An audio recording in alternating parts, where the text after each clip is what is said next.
chapter and the first verse. In an underground dungeon, King Zedekiah, son of Josiah, a puppet king set on the throne by Nebuchadnezzar, king of Babylon, in the land of Judah, was now king in place of Jehoiachin, son of Jehoiakim. But neither he nor his officials nor the people themselves paid a bit of attention to the message God gave by Jeremiah the prophet. However, King Zedekiah sent Jekuel, son of Shelemiah, and Zephaniah the priest, the son of Messiah, to Jeremiah the prophet, saying, "Pray for us, pray hard to the Master our God." Jeremiah was still moving about freely among the people in those days. This was before he'd been put in jail. Pharaoh's army was marching up from Egypt. The Chaldeans fighting against Jerusalem heard that the Egyptians were coming and pulled back. Then Jeremiah the prophet received this message from God. I, the God of Israel, want you to give this message to the king of Judah, who has sent you to me to find out what he should do. Tell him, get this, Pharaoh's army, which is on the way to help you, isn't going to stick it out. No sooner will they get there than they'll leave and go home to Egypt, and then the Babylonians will come back and resume their attack, capture the city and burn it to the ground.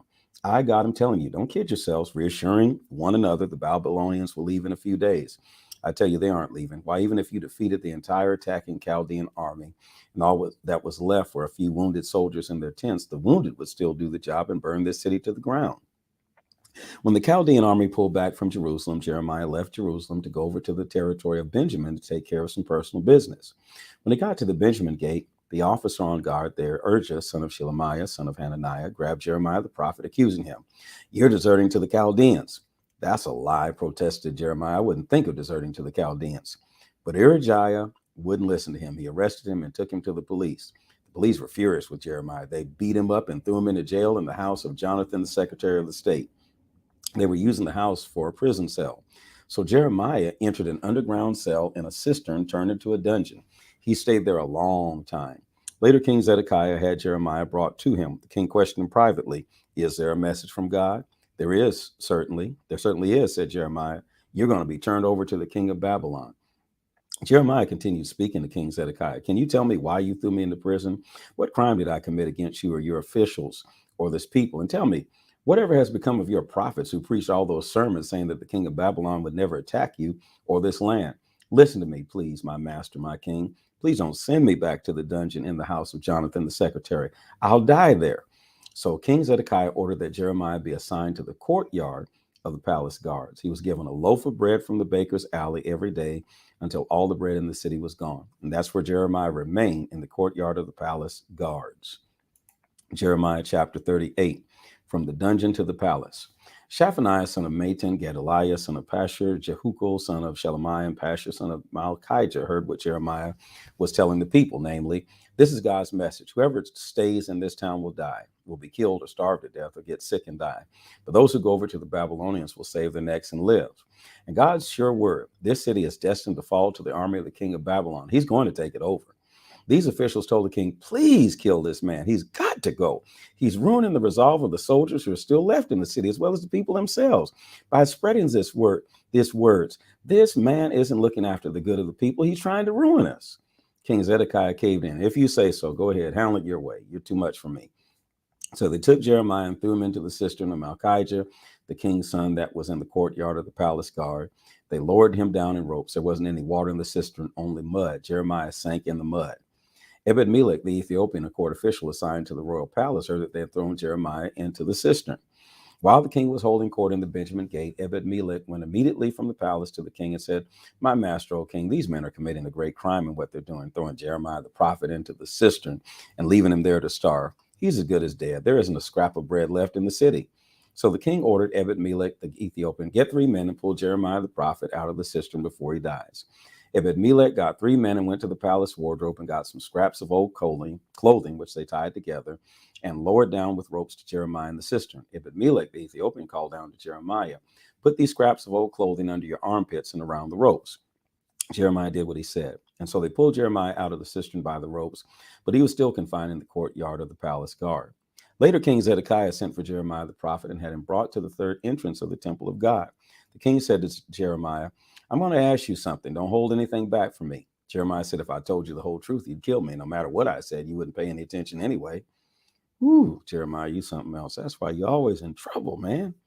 Zedekiah swore to Jeremiah right there, but in secret, as sure as God lives who gives us life, I won't kill you, nor will I turn you over to the men who are trying to kill you.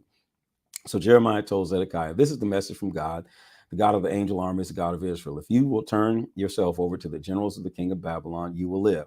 This city won't be burned down and your family will live. But if you don't turn yourself over to the generals of the king of Babylon, this city will go into the hands of the Chaldeans and they'll burn it down. And don't for a minute think there's any escape for you. King Zedekiah said to Jeremiah, but I'm afraid of the Judeans who have already deserted to the Chaldeans. If they get hold of me, they'll rough me up good. Jeremiah assured him, they won't get a hold of you. Listen, please listen to God's voice. I'm telling you this for your own good so that you'll live. But if you refuse to turn yourself over, this is what God has shown me will happen. Picture this in your mind. All the women still left in the palace of the king of Judah led out to the officers of the king of Babylon, and they're led out there and they're saying, they lied to you and you did in. And did you in? The so-called friends of yours. And now you're stuck about knee deep in mud, and your friends, where are they now? They'll take all your wives and children and give them to the Chaldeans, and you don't think you'll get out of this. The king of Babylon will seize you and then burn this city to the ground. Zedekiah said to Jeremiah, don't let anyone know of this conversation if you know what's good for you. If the government officials get wind that I've been talking to you, they may come and say, tell us what went on between you and the king and what you said and what he said. Hold nothing back and we won't kill you. If this happens, tell them, I presented my case to the king so that he wouldn't send me back to the dungeon of Jonathan to die there. And sure enough, all the officials came to Jeremiah and asked him. He responded as the king instructed, so they quit asking. No one had overheard the conversation. Jeremiah lived in the courtyard of the palace guards until the day that Jerusalem was captured. So Jeremiah lied based on what the king said. And this is the prophet. Okay. God help us. All right, Jeremiah 39. Bad news, not good news. In the 9th year, the 10th year month of Zedekiah, king of Judah, Nebuchadnezzar, king of Babylon, came with his entire army and laid siege to Jerusalem. In the 11th year, in the 4th month, on the 9th day of Zedekiah's reign, they broke through into the city. All the officers of the king of Babylon came and set themselves up as a ruling council from the middle gate. Nergal-Sharezer of Shemagar, Nasharadan, and Babasiz, Nergal-Sharezer, and Rabmag, along with the other officials of the king of Babylon. Those are some monstrous names. When Zedekiah, king of Judah, and his remaining soldiers saw this, they ran for their lives. They slipped out at night on the path in the king's garden through the gate between two walls and headed for the wilderness toward the Jordan Valley. The Babylonian army had chased them and caught Zedekiah in the wilderness of Jericho. They seized him and took him to Nebuchadnezzar, king of Babylon, at Riblah in the country of Hamath. Nebuchadnezzar decided his fate. The king of Babylon killed all the sons of Zedekiah in Riblah right before his eyes, and then killed all the nobles of Judah. After Zedekiah had seen the slaughter, Nebuchadnezzar blinded him, chained him up, and took him off to Babylon. Meanwhile, the Babylonians burned down the royal palace, the temple, and all the homes of the people. They leveled the walls of Jerusalem. Nebuchadnezzar, commander of the king's bodyguard, rounded up everyone left in the city, along with those who had surrendered to him, and herded them off to exile in Babylon. He didn't bother taking the few poor people who had nothing. He left them in the land of Judah to eke out a living as best they could in the vineyards and the fields. Nebuchadnezzar, king of Babylon, gave Nebuzaradan, king of the captain of the king's bodyguard, special orders regarding Jeremiah. Look out for him. Make sure nothing bad happens to him. Give him anything he wants. So Nebuzaradan, king of the chief of the king's bodyguard, along with Nebuchadnezzar and Rabasith and Nergal-Sharezer and Rabmag and all the chief officers of the king of Babylon, sent for Jeremiah, taking him from the courtyard of the royal courts and putting him under the care of Gedaliah, son of Ahikam, the son of Shaphan, to be taken home. And so he was able to live with the people.